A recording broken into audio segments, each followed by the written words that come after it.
العالمين، والصلاة والسلام على رسول الله وعلى آله وأصحابه أجمعين.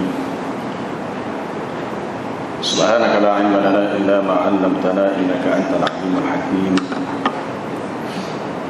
وتب علينا إنك أنت التواب الرحيم.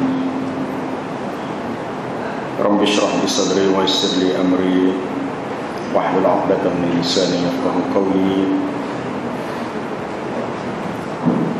اللهم علمنا ما جهلنا وانفعنا بما علمتنا، اللهم زدنا علما. Amma ba'd.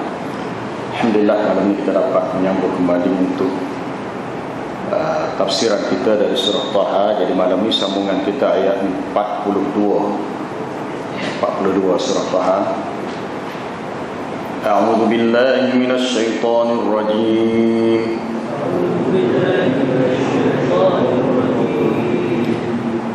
Bismillahirrahmanirrahim.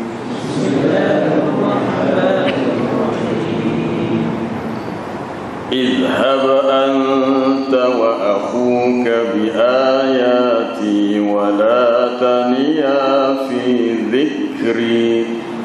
اذهب أنت وأخوك بآياتي ولا تنيا في ذكري. اذهبا إلى فرعون إنه طغى.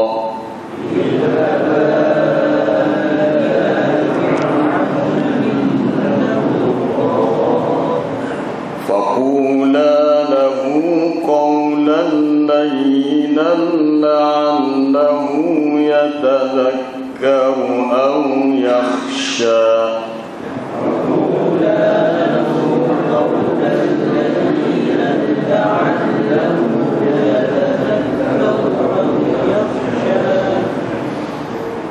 قالا ربنا إننا نخاف أن يفرط علينا أو أن يطغى.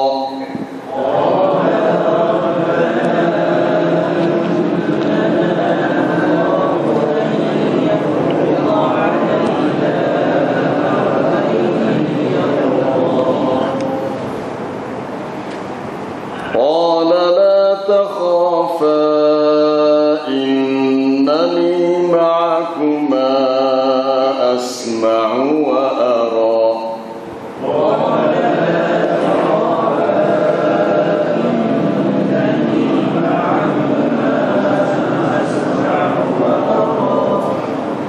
فأتياه فقولا إنا رسولا ربك فأرسل معنا بني إسرائيل ولا تعذبهم.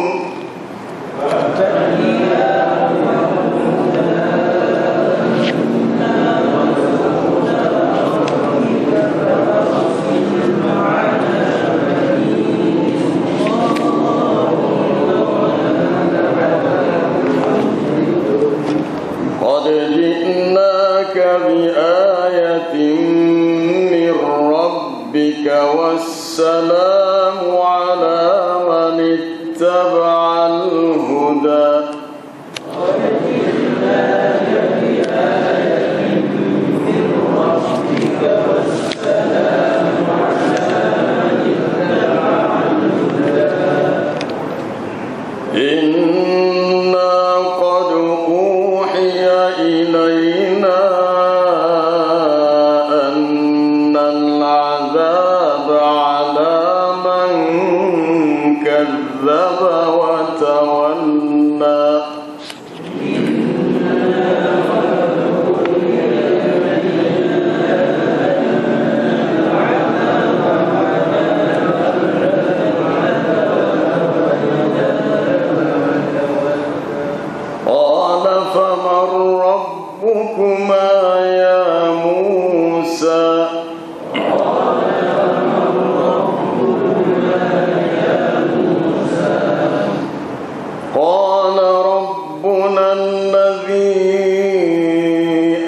أعطى كل شيء خلقه ثم هدى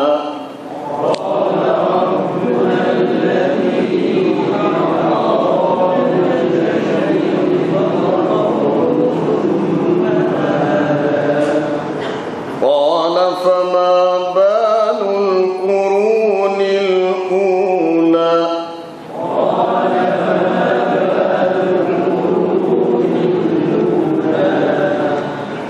قال علمها عند ربي في كتاب لا يضل ربي ولا ينسى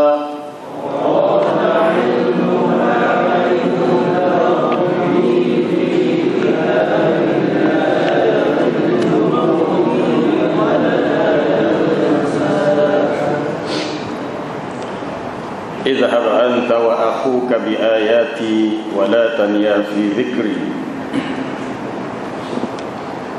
Pergilah engkau dan juga saudaramu dengan membawa ayat-ayatku, dan janganlah engkau berdua cuai leka daripada mengingatiku. Izhaba, pergilah kamu berdua, ila Fir'aun, kepada Fir'aun itu, innahu tagha, sesungguhnya dia sudah melampau keterlaluan dalam kekufurannya.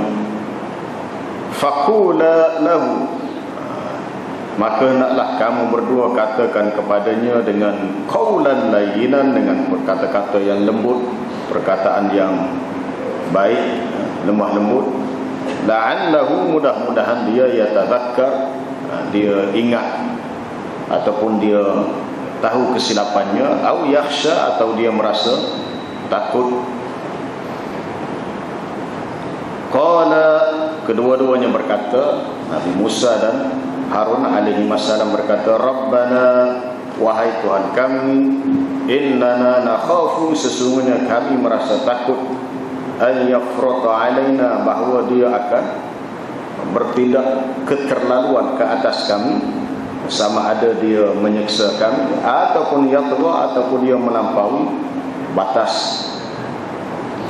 Sebab sudah diketahui sikap Fir'aun yang sangat ganas dan jahat, maka timbullah kebimbangan dalam hati Nabi Musa. Lalu dia berdoa begitu, maka Allah Ta'ala memberi jaminan, qala la takhafa, lalu Allah Ta'ala berkata, janganlah kamu berdua merasa takut, innani ma'akuma, sesungguhnya aku bersama dengan kamu berdua, asma'u wa ara, aku mendengar, aku melihat.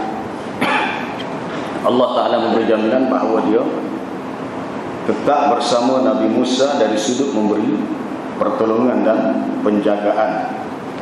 Fa'tiyahu, maka naklah kamu datangi dia, pergi jumpa dia dan katakan kepadanya, inna rasula rabbik, bahwasanya kami adalah dua orang utusan daripada Tuhanmu.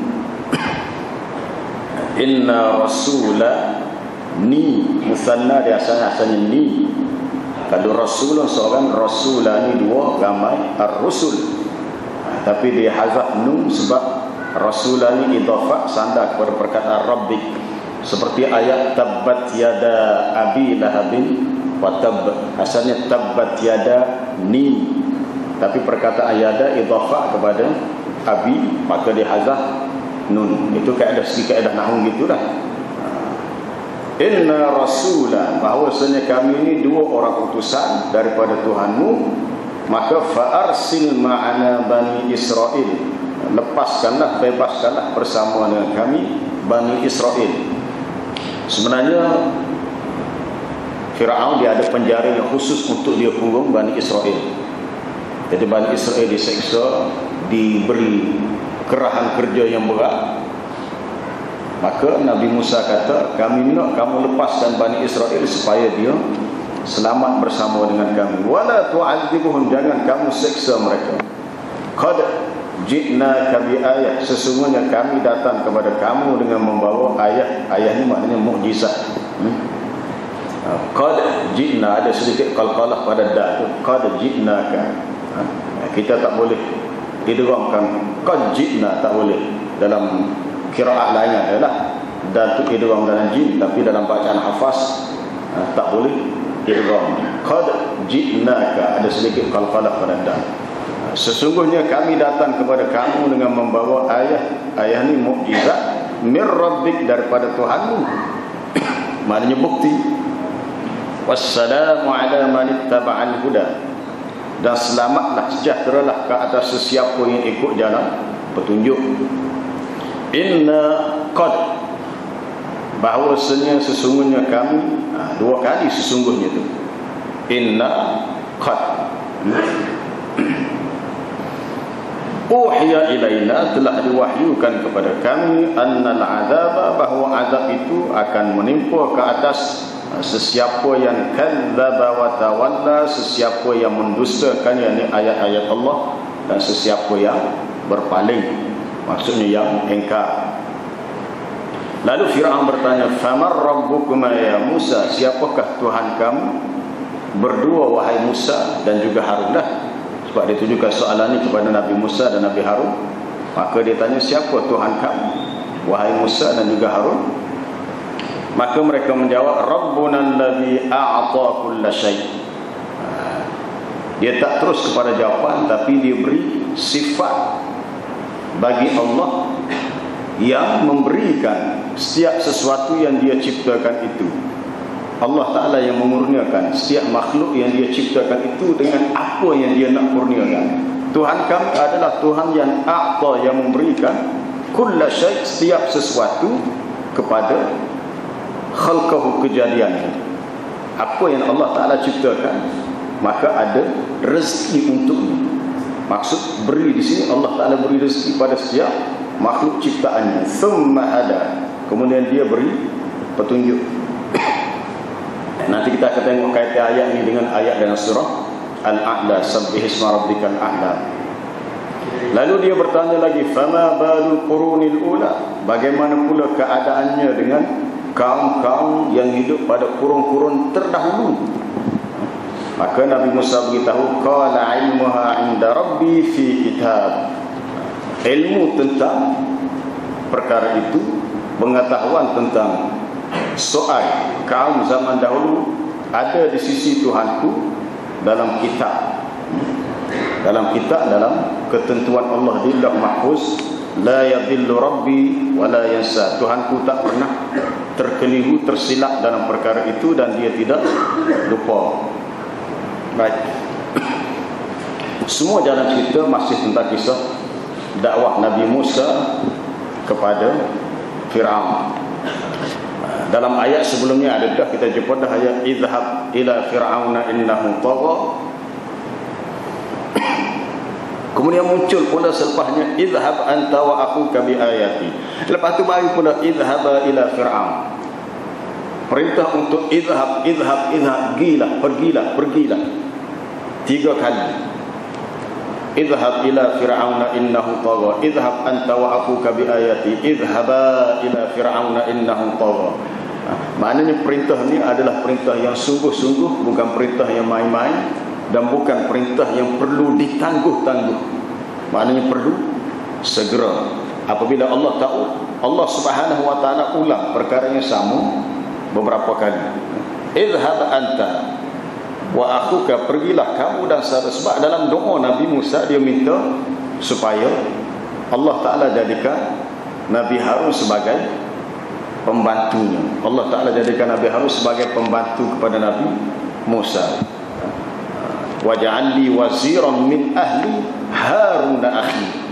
Kita dah baca dalam ayat sebelumnya, Nabi Musa minta ushdud bihi azri wa ashrikhu fi amri. Jadi hasil daripada permintaan Nabi Musa, maka Allah Ta'ala izinkan untuk Nabi Harun pergi bersama dengan Nabi Musa. Adapun perginya Nabi Harun bersama Musa ni bukan berlaku secara kebetulan. Ia berlaku dengan kehendak Allah. Bukan semata-mata Nabi Musa. Nabi Musa berdoa, memang Allah Ta'ala menghendaki begitu. Sebagai suatu iktibar bagi kita bahawa dalam usaha yang besar, dalam kerja dakwah, kita tidak boleh gerak seorang-seorang diri. Kena ingat, Amo dah sebut dalam kuliah yang lepas, kalau kita review balik, kita cuba ingat balik semasa Nabi sallallahu alaihi wasallam pergi ke Taif untuk ekspedisi dakwah, dia tak pergi seorang diri, dia pergi dengan anak angkatnya Zaid bin Harithah. Ketika Nabi Musa mengembara untuk mencari Khidir, kita dah baca dalam surah Al-Kahfi dulu, dia tak pergi seorang diri, dia pergi dengan Yusha' bin Nun. Maka dengan sebab itu misi dakwah untuk berdepan dengan Fir'aun, Nabi Musa minta supaya Harun ikut bersama dengannya. Sebab di antara kelemahan dia tidak boleh bertutur dengan fasih.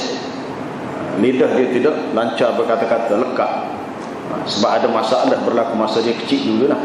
Maka sekurang-kurangnya Nabi Harun boleh bantu dia bila dia nak jelaskan sesuatu yang dia tak boleh bercakap dengan baik, maka Nabi Harun boleh tolong. Apa yang penting di sini, Allah Ta'ala pesan, wala tania, jangan kamu berdua leka, lalai, lupa untuk mengingatiku, untuk ingat kepada aku. Pesanan ini dah ada dalam baik dalam doa Nabi Musa sebelumnya pun.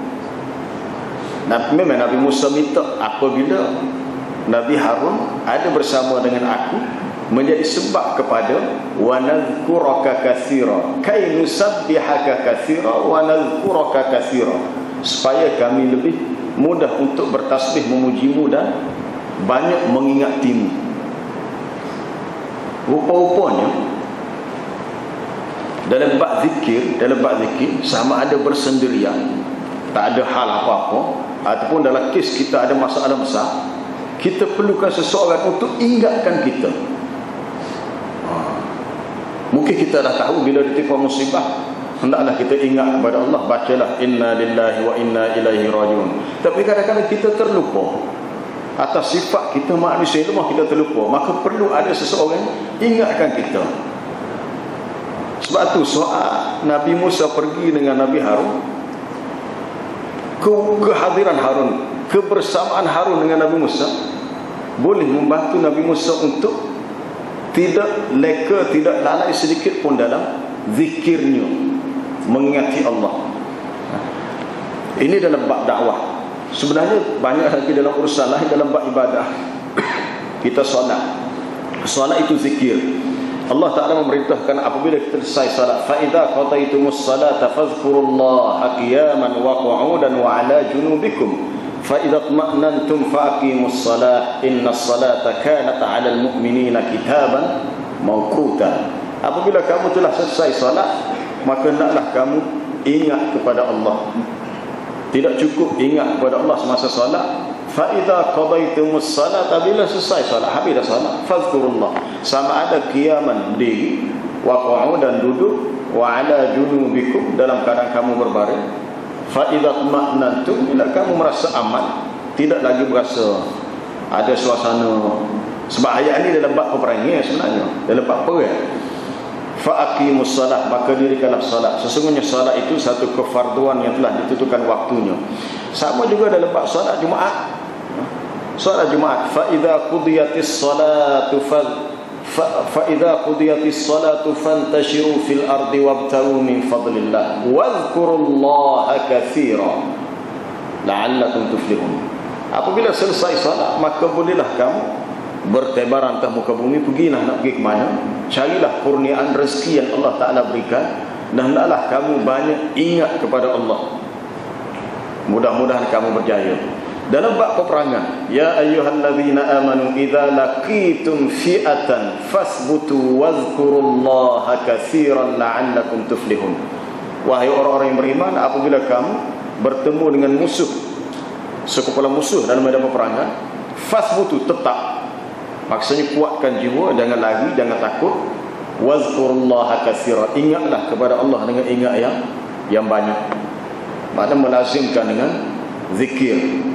Kuatkan apa dia hubungan dengan Allah melalui zikir. Wala taniya fi zikri, supaya seseorang tu tidak merasa gelabah cemas, takut. Fitrah kita begitu. Bila berdepan dengan sesuatu yang besar dan berisiko, kita rasa nervous, kenaling, gedebak, takut. Masa itulah kita hendak kita hendaklah banyak kepada zikir, tasbih ke, tahmid ke, subhanallah, walhamdulillah, wala ilaha illallah, Allahu akbar, ataupun doa-doa yang boleh dibaca untuk kita rasa bahawa Allah Ta'ala itu ada bersama dengan kita, bantu dan tolong kita. Idhaba ila fir'auna innahu tagha. Pergilah kamu berdua. Kalau ayat sebelumnya di awal surah, idhab ila fir'aun, ini ditujukan kepada kedua-duanya. Idhaba ila fir'aun. Apabila kedua-duanya sudah bersedia, Nabi Musa, Nabi Harun, maka diperintahkan, pergilah kamu berdua kepada Fir'aun, dengan sebab innahu tagha, dia sudah melampau, dia sudah keterlaluan dalam urusannya.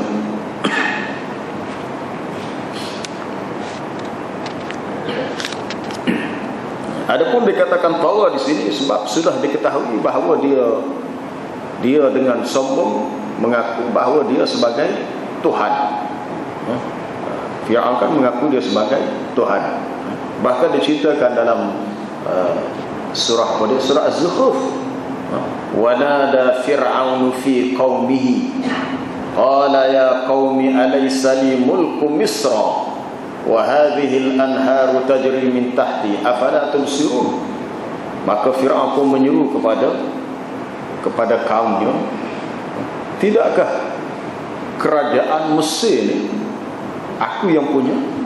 Alaysa li mulku misra, Mesir ni aku yang berkuasa, dan sungai yang ada di Mesir ni mengalir bergerak atas perintahku. Afala tubsirun, tak kelih ke? Am ana khairum min hadzal ladzi huwa mahinun, ataupun aku yang lebih baik berbanding dengan orang ni yang sangat hina, wala yakadu yubin, hampir-hampir tidak difahami kata-katanya.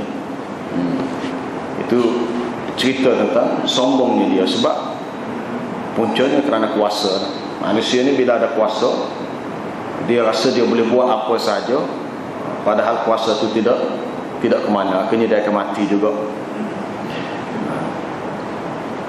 Tapi walaupun berdepan dengan Fir'aun yang sangat sombong, angkuh dan rasa besar diri, Nabi Musa dan Nabi Harun tetap diperintahkan untuk menggunakan kaedah lemah lembut. Tak perlu tengking-tengking, tak perlu herdik, tak perlu maki hamun. Gunakan qaulan layyinan, kata-kata yang lembut, kata-kata yang baik.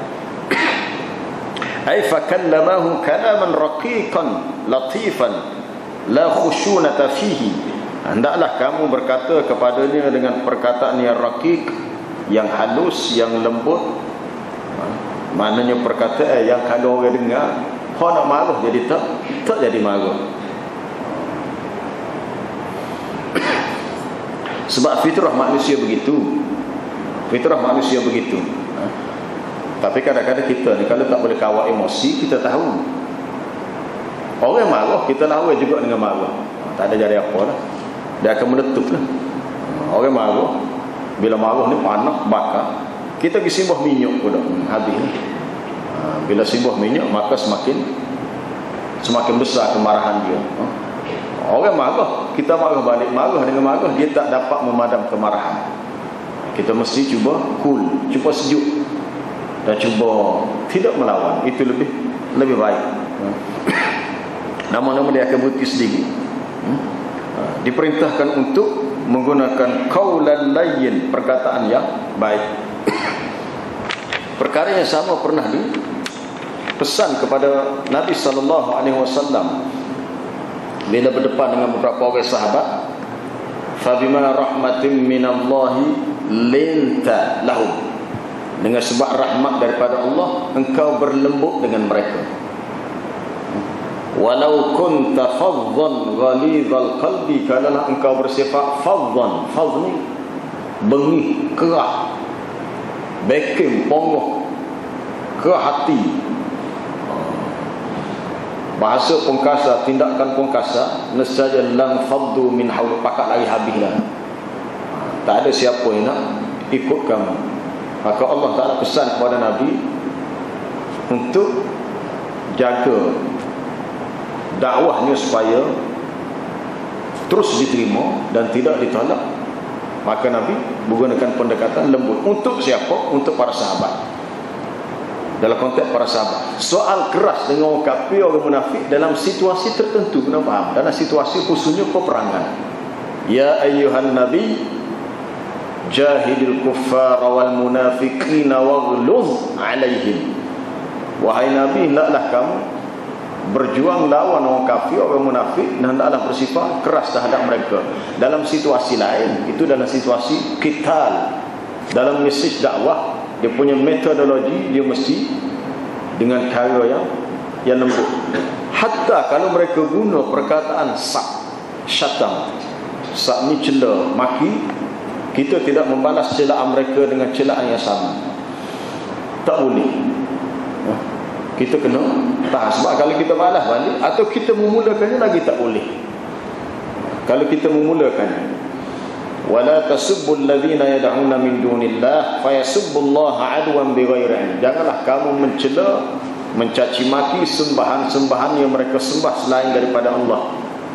Nanti mereka akan mencela Allah Ta'ala bighairi ilmin, dengan tidak ada ilmu, sebagai suatu tindak balas. Jadi kalau Nabi Musa guna cara kerah tu, kemungkinan Firaun akan bertindak kerah. Sebab memang dia rasa dia kuat, sebab dia ada bala tentera. Firaun ada tentera. Wa Firaun bil autad, Firaun yang ada kekuatan. Kekuatan itu junuduhu, tentera-tenteranya. Tujuannya supaya yatadhakkar atau yakhsha, mudah-mudahan dia beringat ataupun dia merasa takut. Beringat ni, dia akan sedarlah.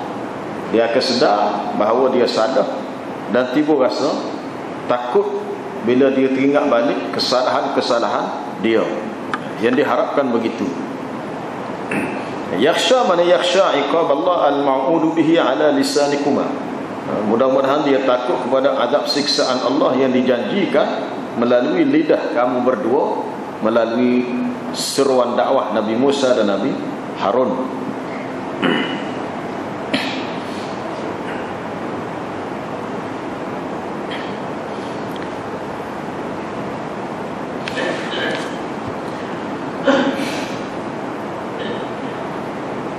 Ataupun boleh rujuk dalam surah An-Nazi'at. Idhhab ila fir'auna innahu tagha faqul hal laka ila an tazakka wa ahdiyaka ila rabbika fatakhsha.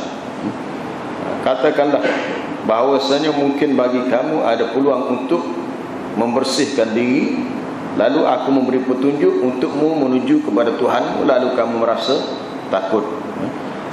Kerana jiwa manusia ni, khususnya al-hakim, pemerintah, orang yang jadi pemerintah ada kuasa ni, biasanya musta'aliyatan qasiyatan, dia rasa tinggi, rasa agah, rasa meta, rasa ego, ke hati. La taqbal, dia tidak boleh menerima pendekatan dengan cara yang qaswah, dengan cara yang kasar juga. Pesen dia dah kerah, kita buat kerah juga, tak boleh. Bila tak boleh, maknanya tak ada hasil. Tapi kena lembutkan ia dengan cara bahasa yang kita kata sedap dengar lah. Sedap dengar ataupun yang tidak menimbulkan rasa marah. Adapun la'alla di sini litawaqqu'i husul ma ba'daha, kerana diyakini bahawa terhasil apa yang selepasnya. La'alla, apabila Allah Ta'ala menyatakan la'alla sesuatu yang diyakini akan terhasil. Kalau buat cara tu, memang garanti dia akan sedar balik kesalahan dia dan timbul rasa takut.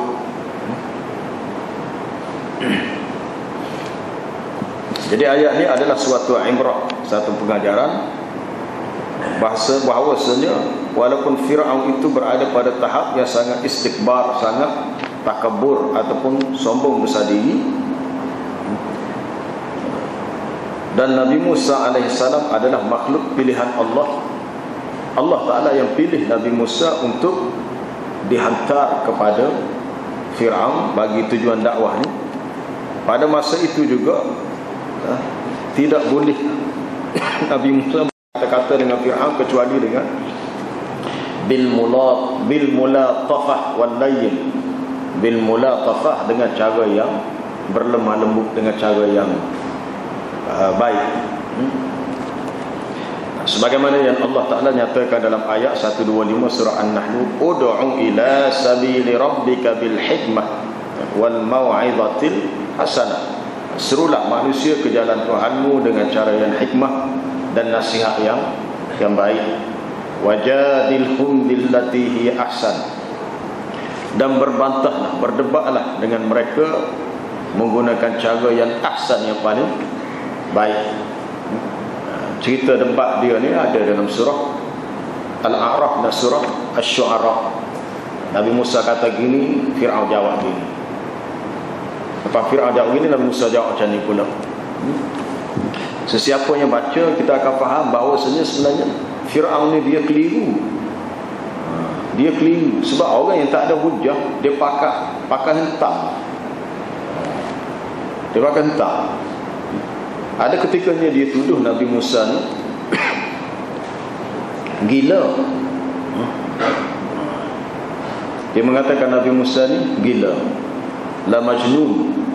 Tapi pada masanya sama, lepas tu dia tuduh pula Nabi Musa ni seorang sahir, tukar sihir. Tapi kalau orang gila, macam mana dia pandai bermain sihir? Tak mungkin berlaku dua sifat yang bertentangan pada masa yang sama. Kalau gila, kat gila dah tak tinggal satu dah. Lepas tu dia tuduh Nabi Musa ni seorang sahir, tukar sihir. Maknanya dia dah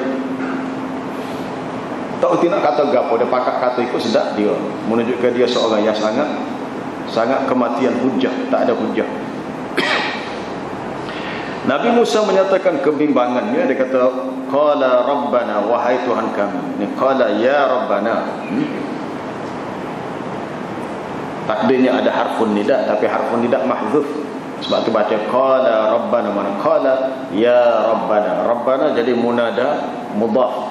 Lepas harfun nida munada bila mudhaf dia mesti masuk bil fathah, baca bayi hatta qala rabbana innana nakhafu, wahai Tuhan kami, sesungguhnya kami merasa takut.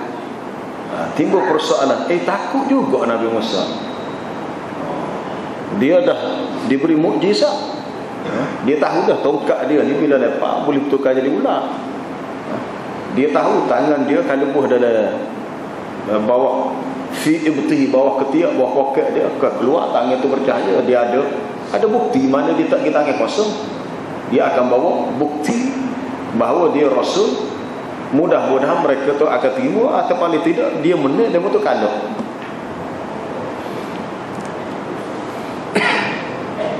Dia yakin dia akan menang, tapi sebagai manusia tetap ada perasaan takut. Ada. Kita kata takut gapot, Allah Ta'ala dah beritahu, aku tetap bersama dengan kamu bila kamu ingat kepada aku. Tapi takut juga. Dia kata ya Rabbana innana nakhafu min Fir'aun. Kami takut akan tindakan Fir'aun in da'aunahu ila tauhid, jika kami mengajak dia kepada mentauhidkan kamu, wa ibadatika, dan beribadat kepada kamu. Lalu ayyu'ajjila, lalu dia bersegera bi'uqubatina, untuk menyeksa, menyakiti kami. Sebab semua tahu memang cara dia seksa ni sangat berat, sangat dahsyat.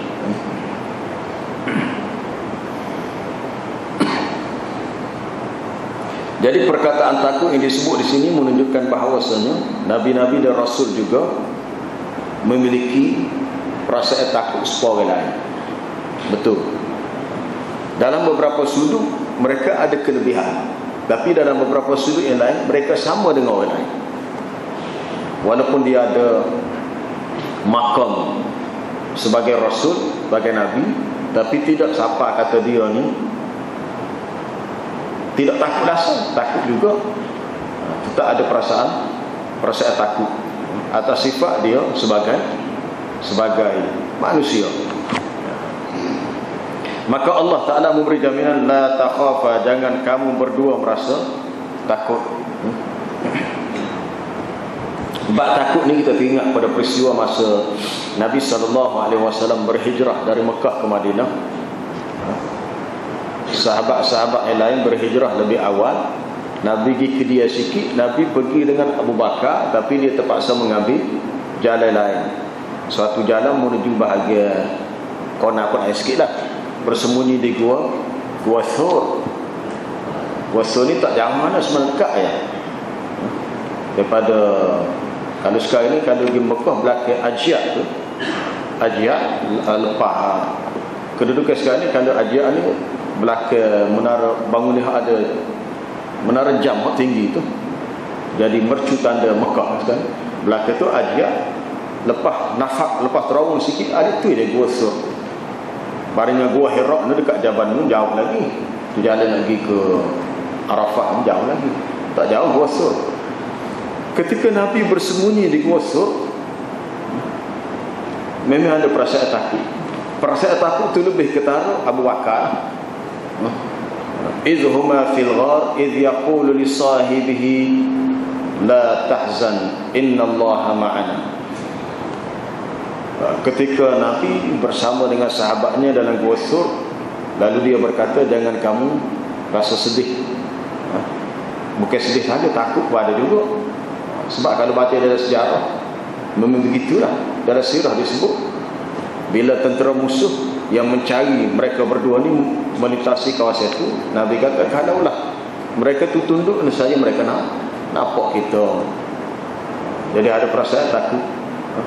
Maka Allah Ta'ala hilangkan rasa takut dan rasa sedih tadi. Fa anzalallahu sakinatahu alaihi wa ayyadahu bijunudin lam tarawha. Lalu Allah Ta'ala menurunkan ketenangan.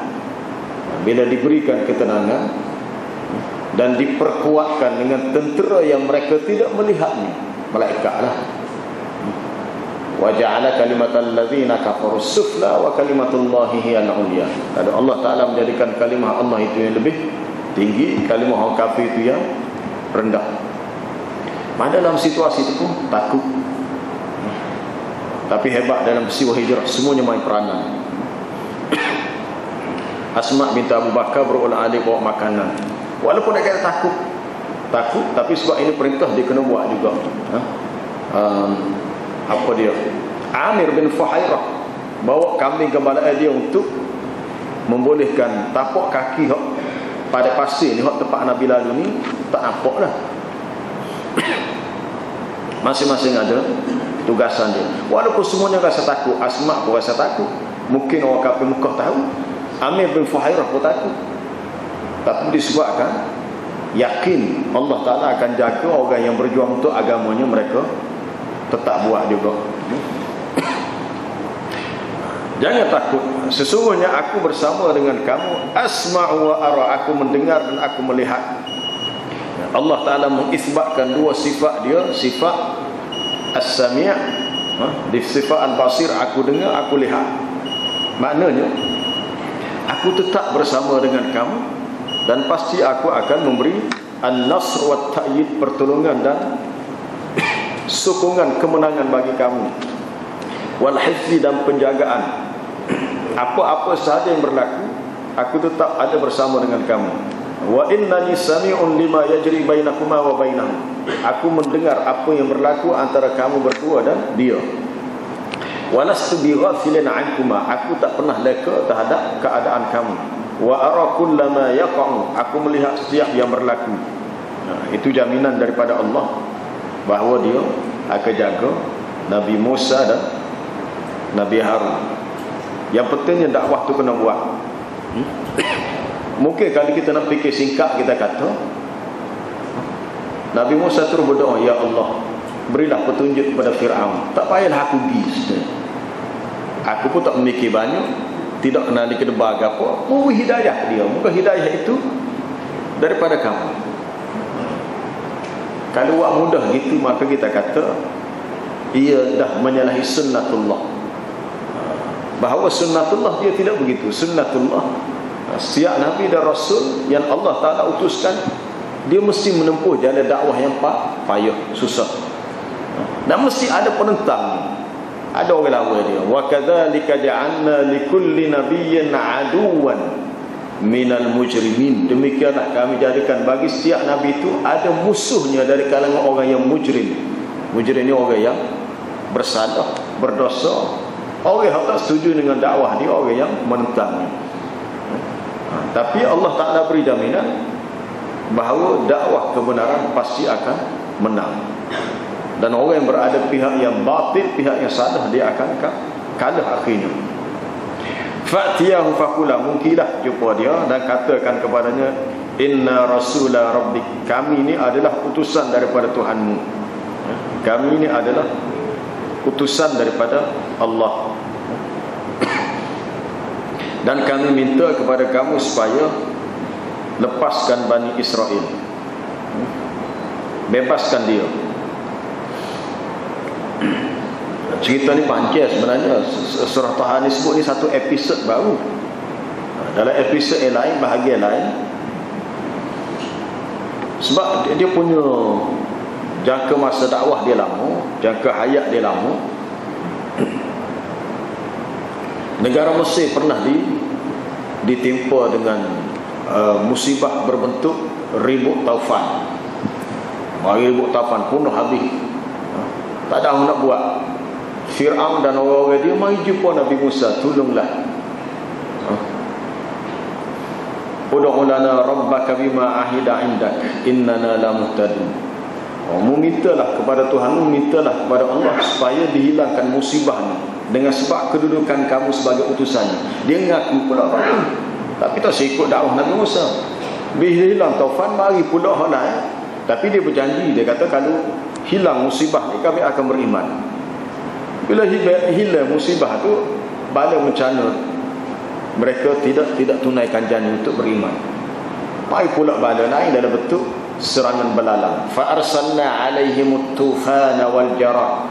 Mari belalang habis makan dia, kena dimakan oleh belalang. Berjuta-juta belalang pergi jumpa Nabi Musa dan berjanji kalaulah ancaman belalang ni dapat dihilangkan, kami akan beriman. Bila sesakit itu tak beriman juga, janji saja. Lepas habis ke Belanda, mari pula serangan kummal, kutu. Orang Kelantan kata gutu, gata habis pada, gutu buyuk atas pada. Wal kummal. Minta Nabi Musa pula, janji pula. Janji tinggal janji saja. Mari pula dhafadi, serangan katak pula. Maknanya panjang cerita dia. Fa arsalna alaihimut tufan wal jarad wal kummal wal dhafani wad dam, termasuk darah. Tapi tak pakai kerja juga. Nak buat kerahnya hati. Walaupun diuji dengan banyak ujian, tapi mereka masih kerah, tak mahu terima dakwah yang benar. Nabi Musa merayu, dia kata, lepaskanlah Bani Israel, tolonglah kamu lepaskan mereka, jangan kamu kurung, jangan seksa mereka. Atliq saraha, lepaskan, pembebasan Bani Israel minal asari, daripada penawanan. Khalli anhum, bebaskan mereka. Sebab Bani Israel menjadi bangsa yang ditindas, bangsa yang ditindas. Kita pun tahu dalam sejarah purba Mesir, piramid dibina tu menggunakan kerahan tenaga mungkin berpuluh ribu, beratus ribu untuk buat tu. Kalau melawat Mesir, piramid tu di mana? Di Giza. Stok batu tu besar. Macam mana orang zaman dulu dengan teknologi zaman dulu lah, setara mana bukan seperti zaman dah ni.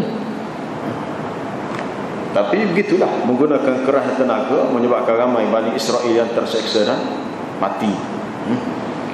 Lalu dia kata, janganlah kamu menyeksa mereka, kamu sembelih anak-anak mereka, membiarkan hidup kaum wanita, lalu kamu bebankan kepada mereka ma la yutiquna, apa yang mereka tidak mampu dengan fi a'malil bina, kerja-kerja pembinaan, wal hafri, kerja-kerja gali lubang, wa naqlil ahjar, dan juga pindahkan bongkah-bongkah batu.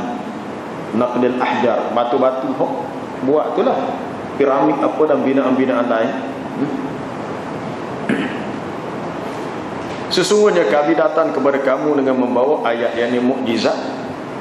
Mukjizat ni tak dicerita dalam surah ni, tapi boleh lihat dalam surah apa tadi, Al-A'raf, dan juga surah Asy-Syu'ara. Dan katanya wassalam, sejahtera ke atas sesiapa yang ikut jalan petunjuk. Rasulullah sallallahu alaihi wasallam bila baginda hantar surat untuk dakwah pembesar-pembesar, ketua-ketua negara yang kafir pada zaman dia, pembesar di Rom, di Parsi, di Mesir, di mana sahaja, surat itu dimulakan dengan salamun ala manittaba'al huda. Wisalah juga, tapi tidak salam, tidak assalamualaikum, salamun ataupun assalamu ala manittaba'al huda, sejahtera ke atas sesiapa yang ikut jalan petunjuk. Sebagai suatu isyarat, sesiapa nak selamat maka kena ikut jalan petunjuk ini. Contohnya dalam surat yang Nabi hantar kepada Herkal Azimur Rum, Herakles kan? Kalau bahasa Inggeris kata Herakles. Hercules ke? Hercules. Bahasa Arab kata Herkal Azimur Rum. Ditulis bismillahirrahmanirrahim min Muhammad Rasulillah ila Herkal Azimur Rum, salamun ala man ittaba'al huda. Mana surat itu dimulakan dengan ada ucapan salam, tapi dalam bentuk yang umum, sejahtera selamat ke atas sesiapa yang ikut jalan petunjuk. Di antara yang Nabi tulis, fa inni ad'uka bi di'ayatil Islam fa aslim taslam yu'tikallahu ajraka marrataini. Sesungguhnya aku menyeru kamu dengan seruan Islam, Islamlah nescaya kamu selamat. Aslim taslam, kamu masuk Islamlah nescaya kamu selamat. Allah Ta'ala berikan kepada kamu pahala untuk mendua kali. Maksud dua kali di sini, bila kamu masuk Islam, pahala atas keislaman kamu, dan pahala atas keislaman rakyat jelata kamu. Sebab zaman dulu bila rakyat masuk Islam, rakyat akan ikut sekali.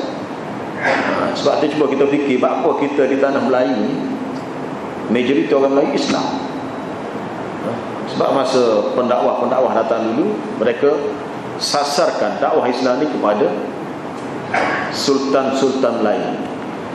Kita pun tak tahulah sebelum tu, tapi kita belajar sejarah Kesultanan Melayu Melaka. Bila sultan dapat diislamkan, maka rakyat pun akan follow lah. Itu puncanya. Soal Cina India itu imigran, mereka itu pendatang asal daripada negara mereka, mari dengan asalnya begitu, jadi begitulah. Tapi Melayu ni sebab pendakwah mari berjaya Islamkan pemerintah. Sebab itu Nabi menggunakan metodologi yang sama, suruh pemerintah masuk Islam untuk tarik rakyat dia.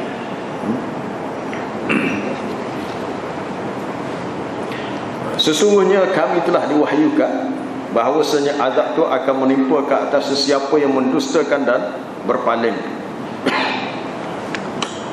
Yang ini jika kamu tidak terima dan kamu engkar, maka pasti kamu akan ditimpa dengan azab.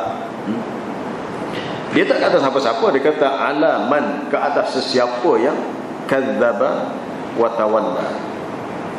Dalam wahyunya diberitahu begitu, azab tu akan menimpa sesiapa yang kadzdzaba, mendustakan dakwah yang kami bawa, dan dia berpaling, tak mahu terima. Jadi kalau kamu tak mahu terima, tunggulah, dia kata, kamu akan dapatlah.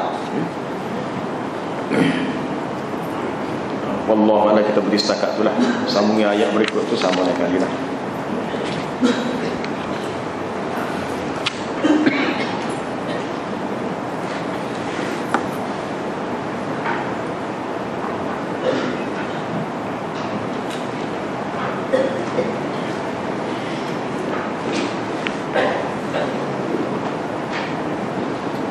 Ada soalan?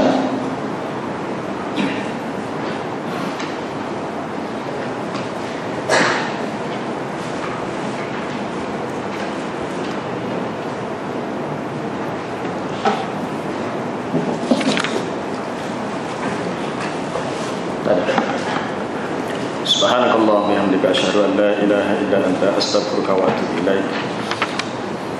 Sallallahu alaihi wasallam ala